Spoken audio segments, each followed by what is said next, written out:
Good morning. So it's been a while since we've done a video together. It's been a little crazy the past, month, I guess? Yeah, it's been a month.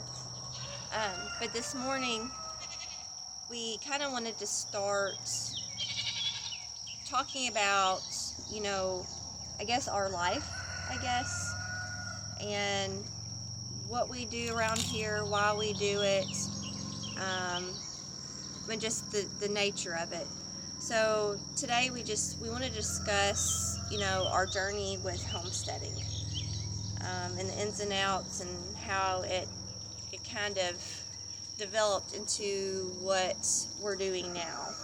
Well, we've had a number of conversations, online, in person, with regard to why. There's no doubt homesteading and traditional lifestyles have become somewhat of a fad. You actually see this.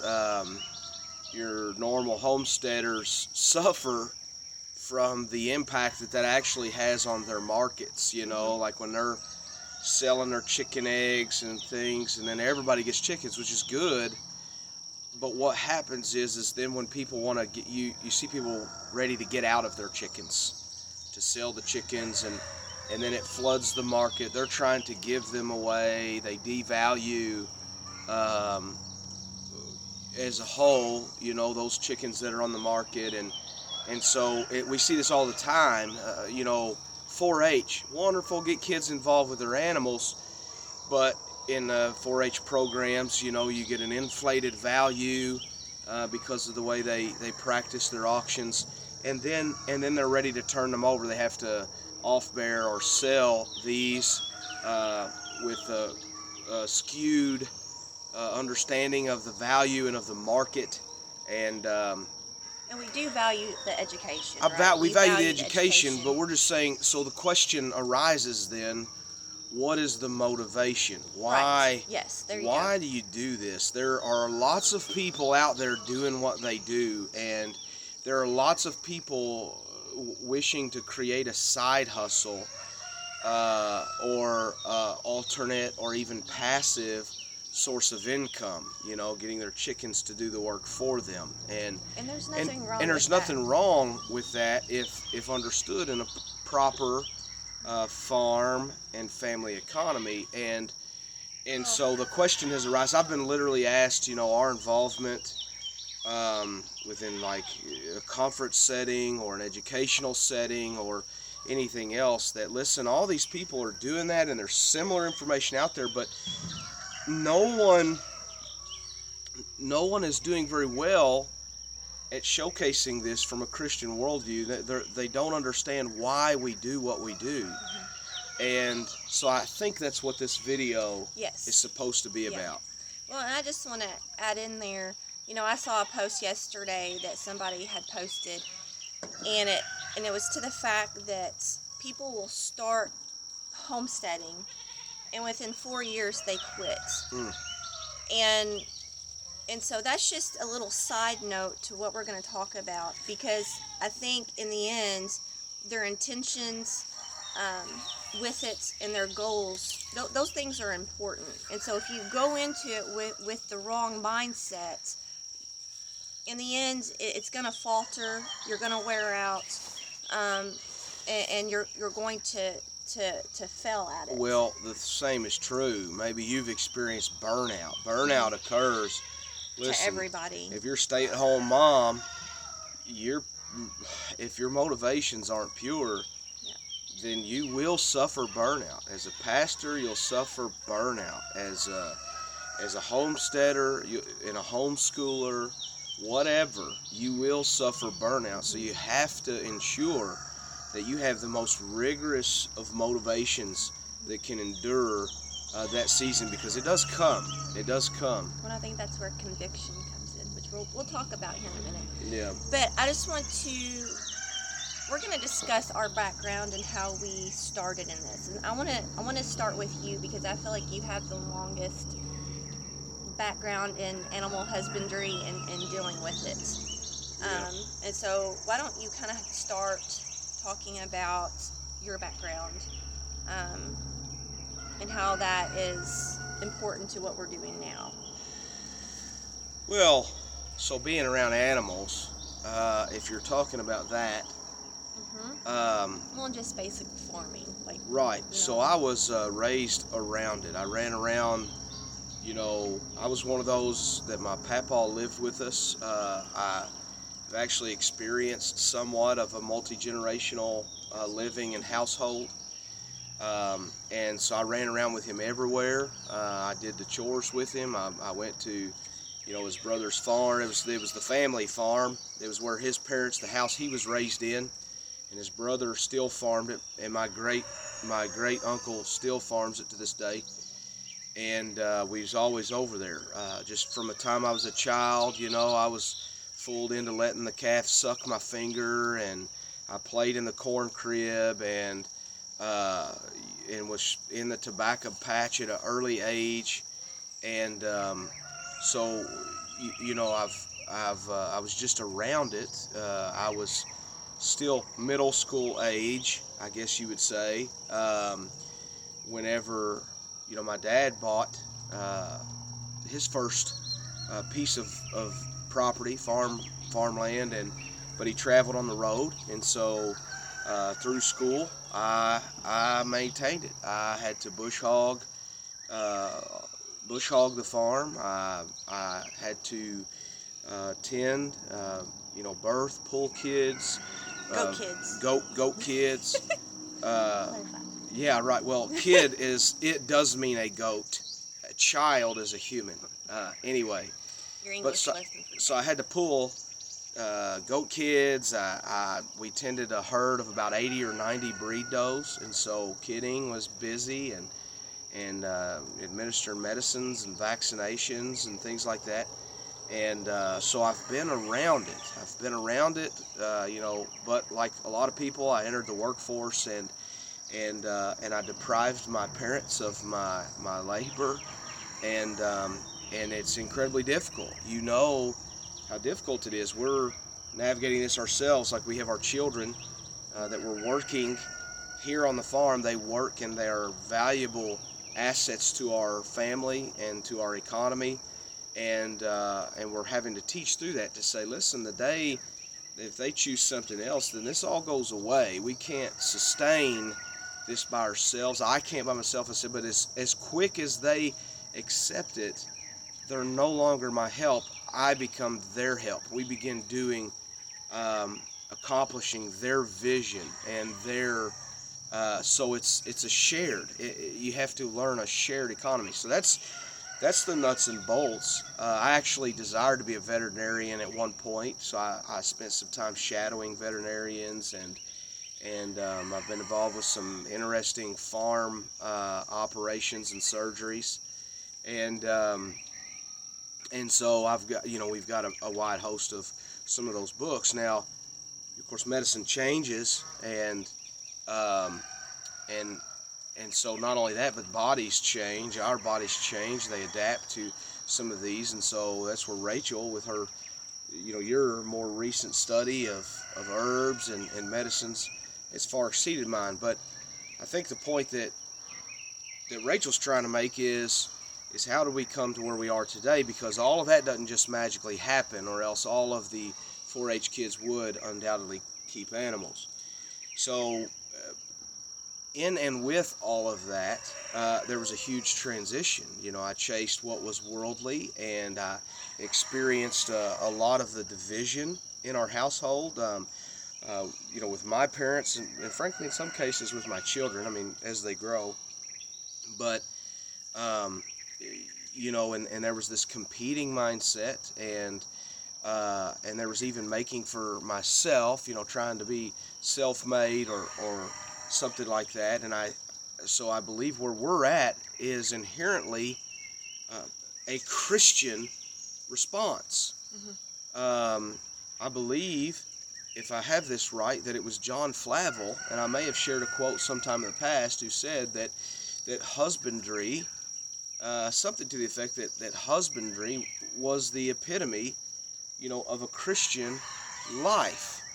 And this is one that many will go to for Christian doctrine, and Reformed doctrine, and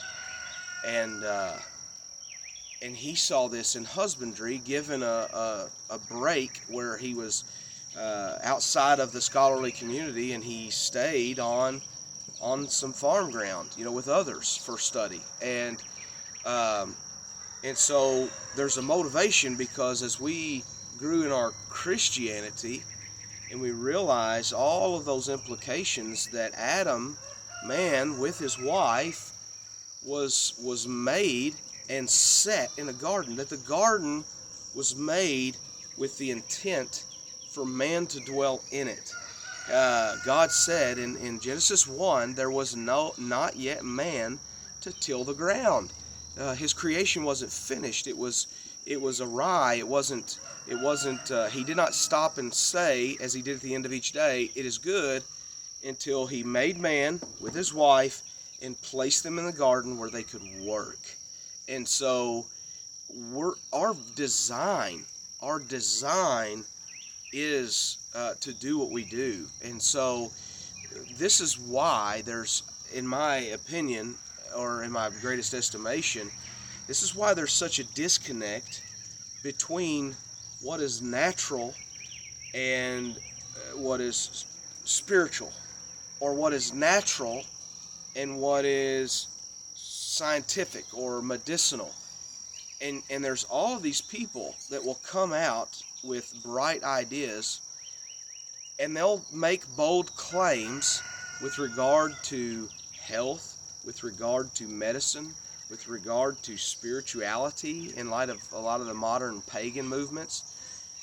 But the simple reality is that God has done it first. God has made all of this, and he has made us to dwell in it and to make it productive. And so it's natural to understand your immunity is best served by being in it, by walking bare feet, and picking up those little microbiomes that might even be a little bad for you, so that you can become healthier. I think Joe Salatin speaks about that.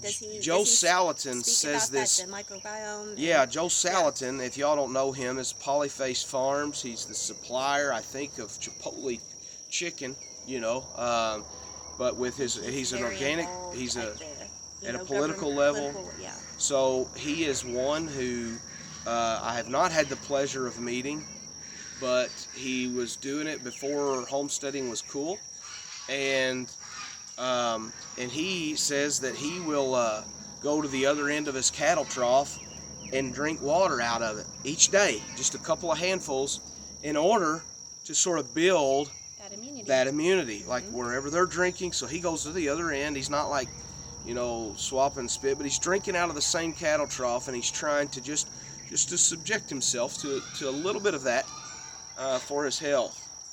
And so I'm sorry. We got a goat in distress over there. I separated a couple of the babies this morning, so they're. Well, that's a baby. That's a baby's lost for a mama. But anyway, but there's a motivation in all of this, and so. But there's a reality. So that's our motivation. But then there's a simple reality that when we do these things, we find we're sick less.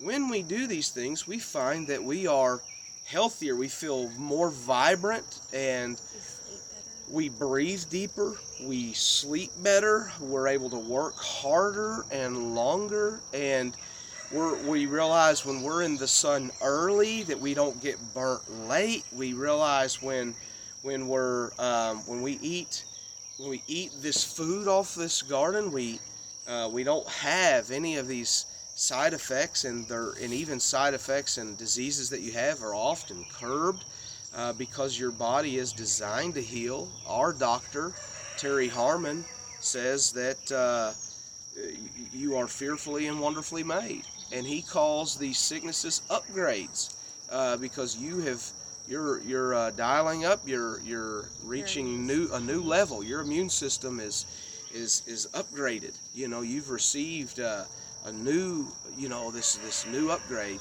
to make you healthier. And so there's these realities that you understand that affirm the motivations. So then we become intentional, so that we can personally and tell our children, listen, we're in a safe area. Whenever I go to feed the chickens, I throw the boots or clog something on. I don't suggest that. Walking around just in chicken poop needlessly. And yet their chickens do poop in the yard. They poop on my porch. And you will get some on your feet, and you learn to wipe it in the grass. But the end of it is just simply that we're in a safe spot. Let's try to wear shoes less. And whenever I can work all day with no shoes on the farm, I feel great. I feel tired at the end of the day. I sleep well, but I feel younger and satisfied, and my joints don't hurt, my knees, so the arthritis it seems that it goes to an all-time low. And there's all these things, but we're intentional to say, listen, from the dirt you were made, into the dust you will return, so it does not hurt you to be connected with it by your feet and by your hands. Well, it's you're saying there's a holistic overall. Yeah, and holistic, if you don't know what that word means, it means entirely. So when you hear holistic, it doesn't mean holy. It's not a pagan word. Holistic means you're going to treat all of the body. Or all of something. Or all of something. So if you got to go to a doctor and he's talking about holistic medicine, he's saying that I know that your muscles hurt, but we also see that you are short of breath. There may be atrophy due to lack of physical application. Your diet is terrible, and that's not feeding your muscles or your brain or your immune system. And so they're saying, if we treat not the symptoms, if we don't just give you something so that it can magically go away in the way of like magic or witchcraft, but we're gonna sort of make you whole, and you'll learn that your body will heal. And that's what whole means. Holistically is the same on the farm, that we realize healthy bees don't need mite treatment. If I have healthy bees that have adequate food and vitamin and water, then they will clean the mites from themselves. There's no need for me to subject them to chemicals. Or dewormers. Or goats. If we learn that their diet is right, their mineral is right, they're drinking enough water, and taking in the right toxins, they don't need dewormers all of the time. This is where, in my upbringing, we used Cydectin all the time. That's what everyone did. And now I believe that is what has contributed to a worm resistance in our animals. So had we instead realized how they were designed to work, and then we could have avoided that altogether, so that you would still have use of this medicine in only extreme circumstances. So, but the motivation is key. Understanding God has designed this. There's realities that go hand in hand with that.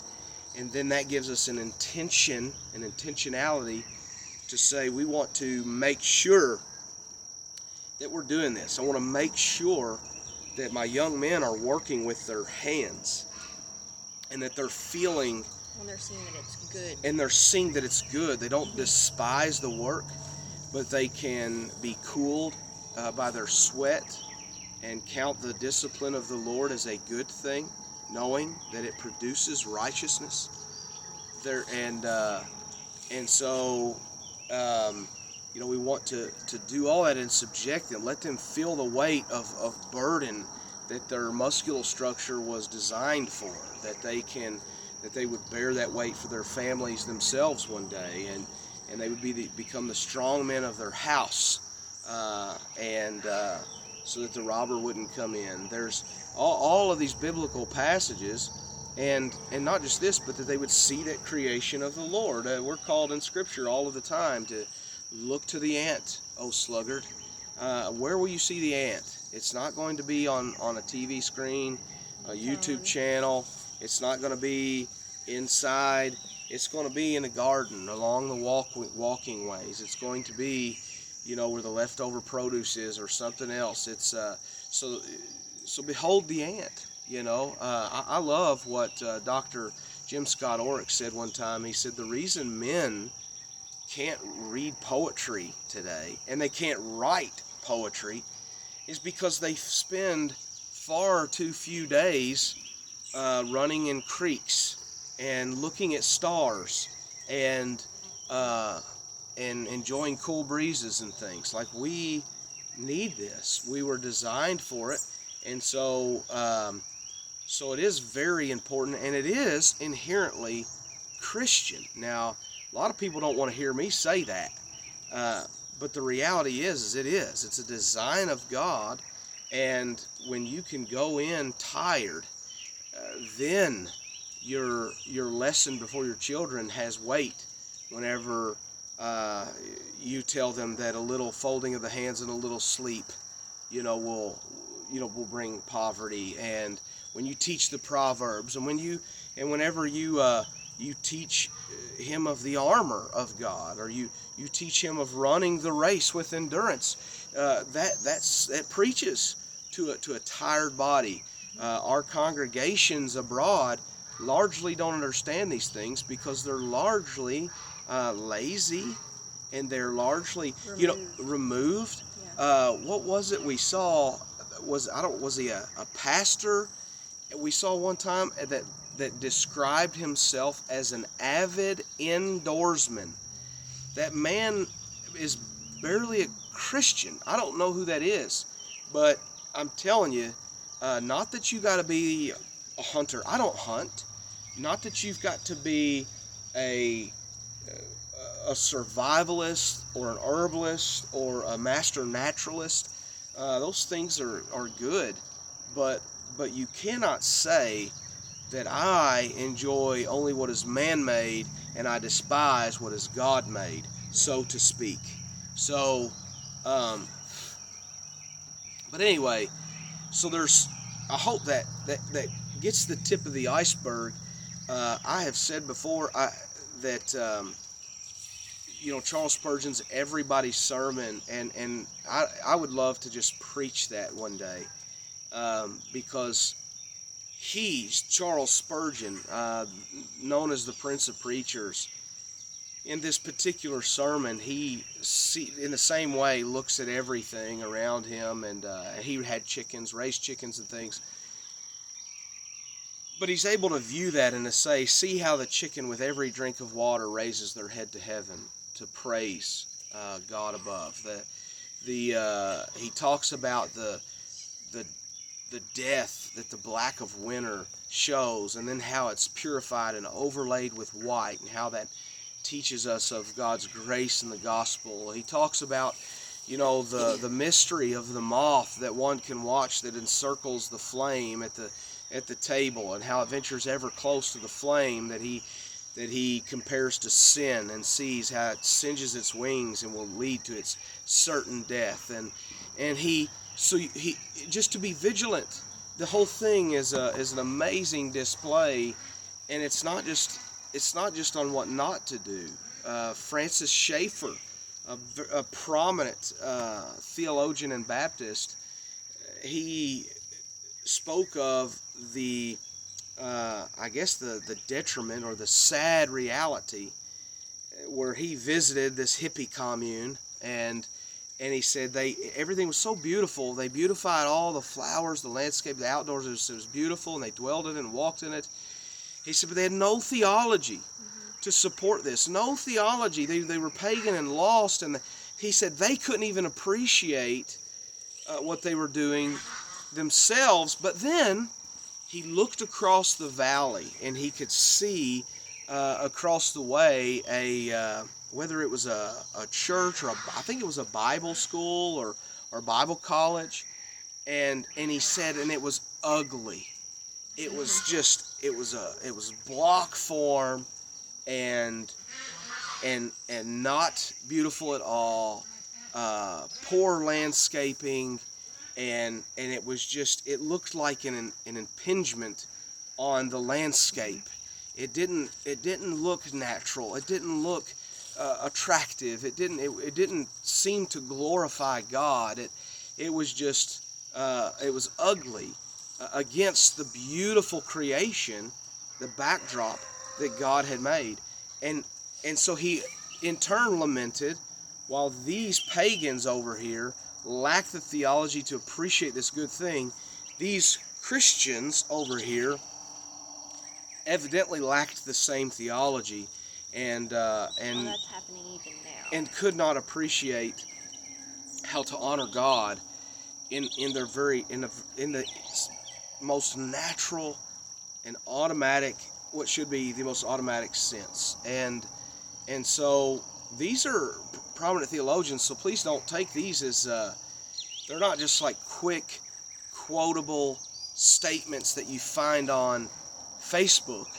These are drawn out entire volumes of commentary given by Christians who have gone before us, and so this is necessary, and it's led to others to make big changes, to quit their jobs, to sell their businesses, to do what they need to do, and to come back to what is closer to the design for which God made them, to unite with their family that they can share that vision and work toward a family economy. So she did say it was longer. She knew I would take longer. But so what is maybe give some background on you then, if you wanted me to take the turn.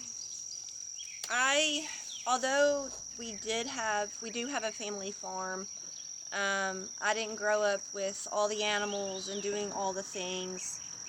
I think the first technical farm animal I had was a horse, and I didn't get her until I was in 6th grade. And I think that was the beginning of learning how to treat animals and give shots and do all that stuff. But as far as the hands-on daily preserving food, taking care of several different types of animals, and everything to do with homesteading, I really did not start until we had goats 10 plus years ago, right? Well, yeah. And so that was really 10 years. Right, so it's been longer than that. So we had goats for.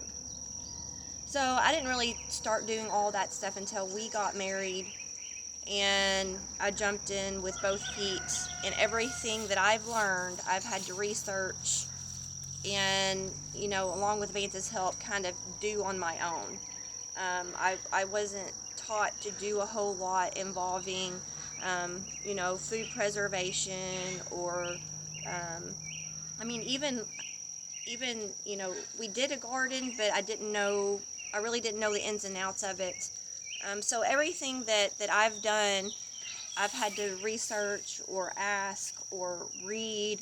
And so that is kind of why I started the farm page, was realizing that, there's a lot of people that are kind of starting where I started, didn't really know the ins and outs of homesteading and doing all the different skills. And, I wanted to be that encouragement. So, that's just kind of my it's not really a full background, but, because, so that's kind of what I think we're getting to is... Well, and a lot of it, like with our homestead, and I want to start by saying we didn't start our farm with the mindset of homesteading. We started with the goats simply off of necessity to clean property, clean it up, in areas where we couldn't get the tractor or what have you. And I really think the whole homesteading thing didn't start until, it became convictional. We began to realize that we didn't want to do and live the way a majority of people were living.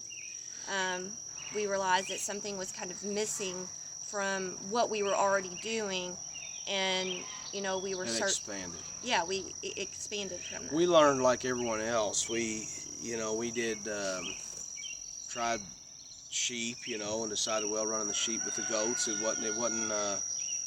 wasn't profitable for our economy, or at least our ground. It required a lot of extra groundwork that we just weren't ready for, to be honest. A lot of it was trial and error. Error.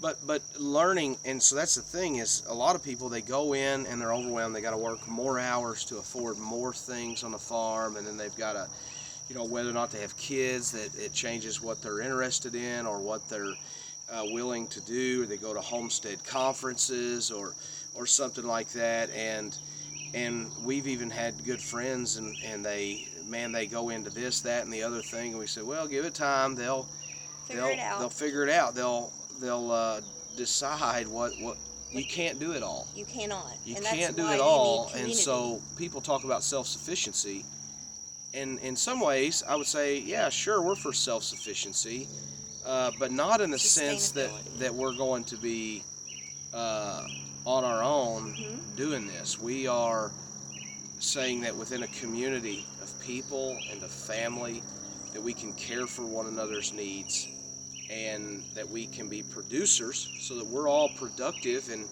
if we're productive in any way, with a skill, with a knowledge set, with a produce or agriculture or anything, service, then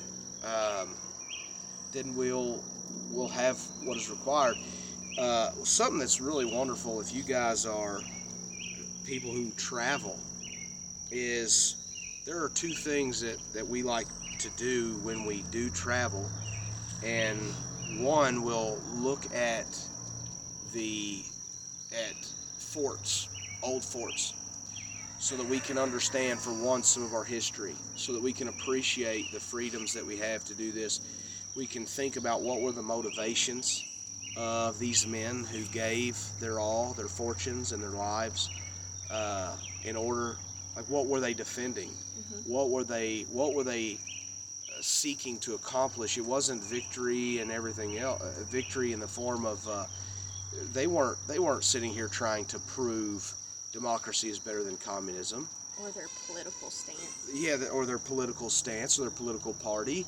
They were leveraging parties, whatever the party may be, to this pursuit of happiness and this promise for their progenation, that they would be able to leave inheritance to their children. And so they were seeking to build a family economy, and so we can reflect on that. The second thing we like to do is, in going on trails and things like that, if we get out in the woods, but along with that is viewing like some of these homestead areas, like pioneer settlements. They're very, most of the time those are attached to trails, and so you get a lot of trails and a lot that you can do where they're preserved well. But you can step back in time and you can see how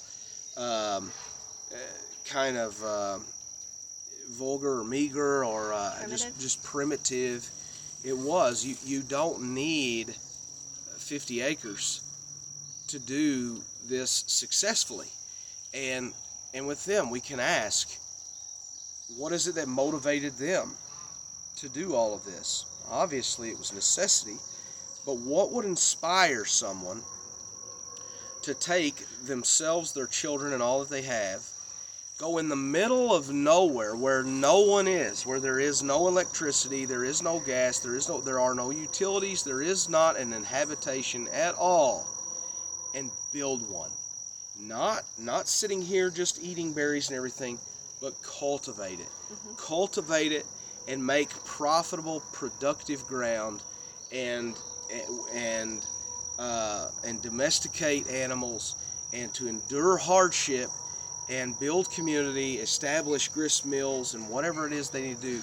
How could they just go in the middle of nowhere without anything and then thrive? And that... you always talk about meeting your design, or meeting something's design, right? Yes. So this is what Rachel's talking about, is when we discipline our children, often I begin with a question: is that meeting that's design? and so we can begin to evaluate it. They can learn, hopefully, to evaluate this. And so if they're leaning back in grandma's antique chair, I could say, is that meeting the design, or do you think that chair is designed to bear the burden of your weight this way or this way? Well, obviously it's this way. Oh, okay, well, let's meet the design. If something is getting stuck up their nose, a pencil stuck up their nose, is that meeting the design of that pencil? Try to erase with it now, covered in snot.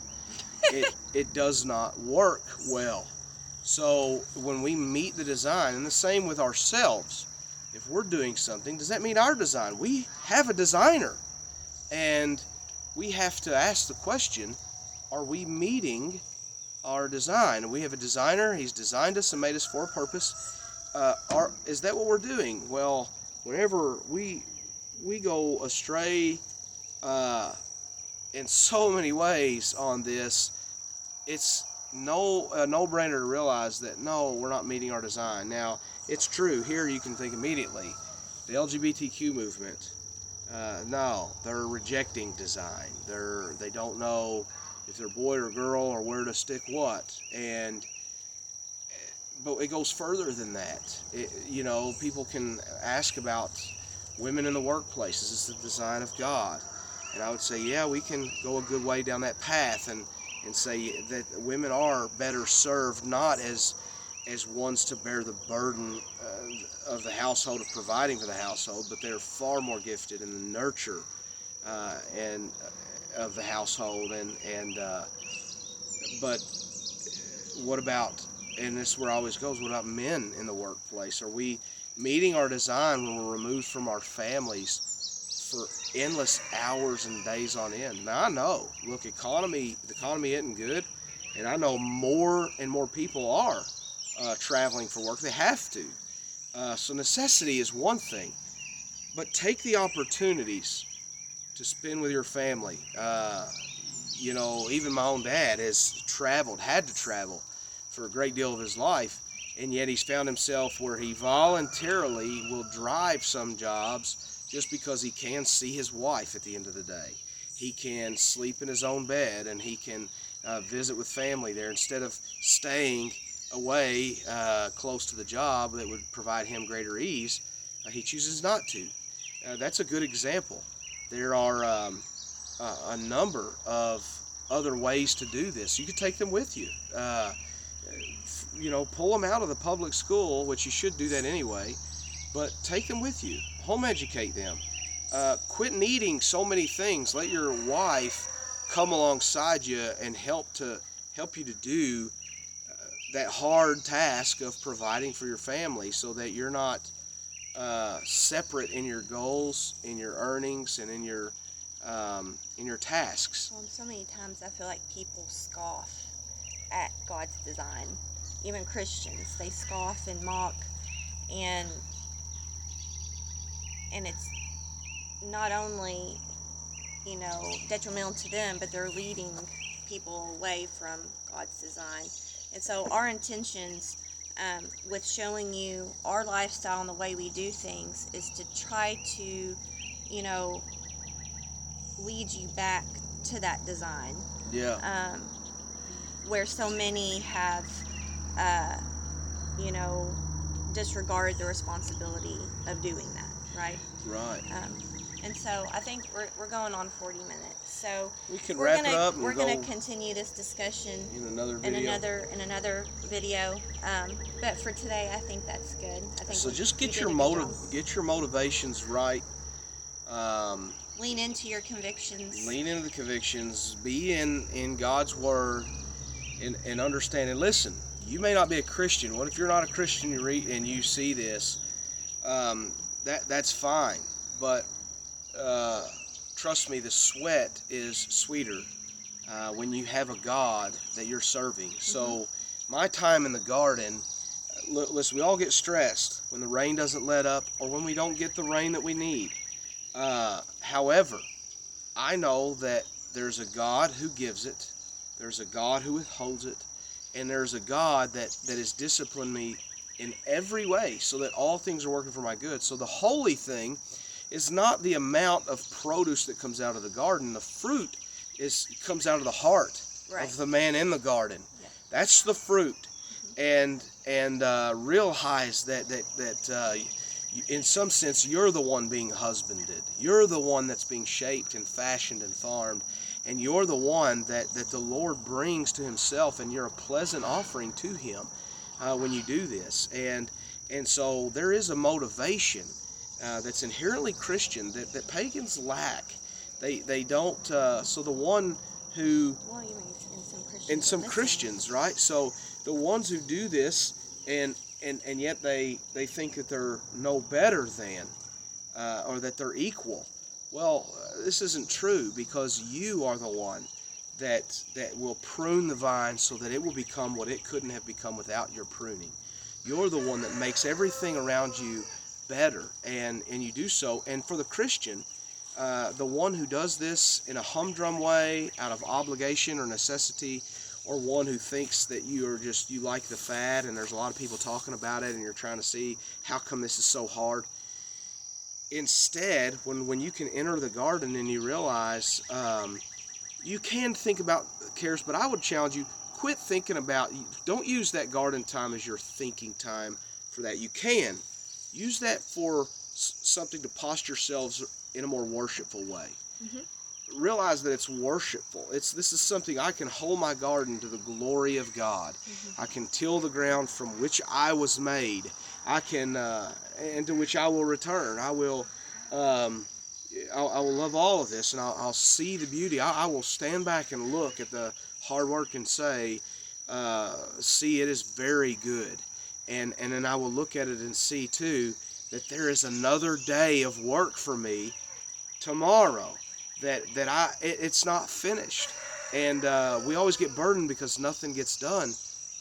That's the work is the holy thing. So have the right motivation. If we start there, well, then we can go into so much more in-depth conversation. I think that's a great ending point for application. Sounds good. So we'll continue this with some different aspects of our life and how we